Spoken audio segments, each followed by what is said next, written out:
This world of bliss he saw, and felt its call, but found no way to enter into its joy. Across the conscious gulf there was no bridge, a darker air encircled still his soul, tied to an image of unquiet life. In spite of yearning mind and longing sense, to a sad thought by grey experience formed, and a vision dimmed by care and sorrow and sleep, all this seemed only a bright, desirable dream, conceived in a longing distance by the heart of one who works in the shadow of earth's pain. Although he once had felt the eternal's clasp, too near to suffering worlds his nature lived, and where he stood were entrances of night, hardly too close, beset by the world's care, can the dense mould in which we have been made return sheer joy to joy, pure light to light, for its tormented will to think and live, first to a mingled pain and pleasure woke, and still it keeps the habit of its birth. A dire duality is our way to be. In the crude beginnings of this mortal world, life was not nor mind's play, nor heart's desire. When earth was built in the unconscious void, and nothing was save a material scene, identified with sea and sky and stone, our young gods yearned for the release of souls, asleep in objects vague, inanimate. In that desolate grandeur, in that beauty bare, in the deaf stillness, made the unheeded sounds. Heavy was the uncommunicated load of Godhead in a world that had no needs, for none was there to feel or to receive.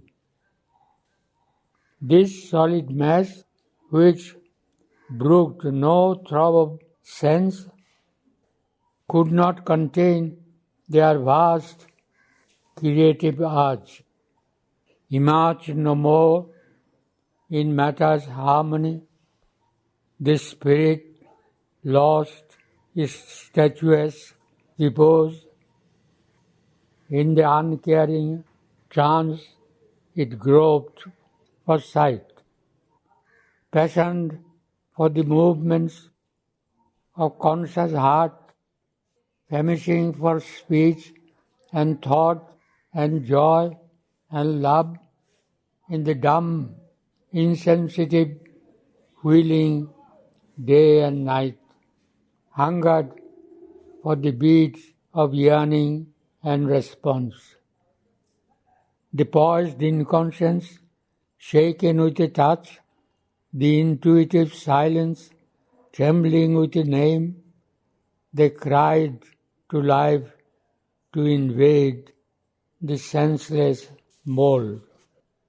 And in brute forms awake divinity, a murmur mold in the unlistening void. A being seemed to breathe where once was none.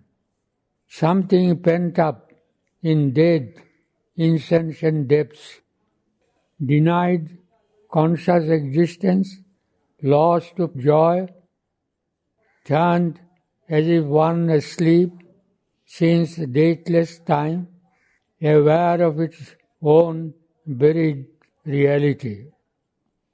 Remembering its forgotten self and right, it yearned to know, to aspire, to enjoy, to live.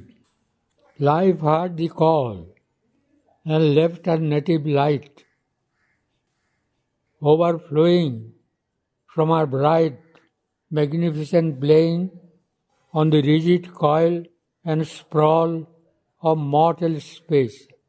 Here too the gracious, great-winged angel poured her splendor and her swiftness and her bliss, hoping to fill a fair new world with joy.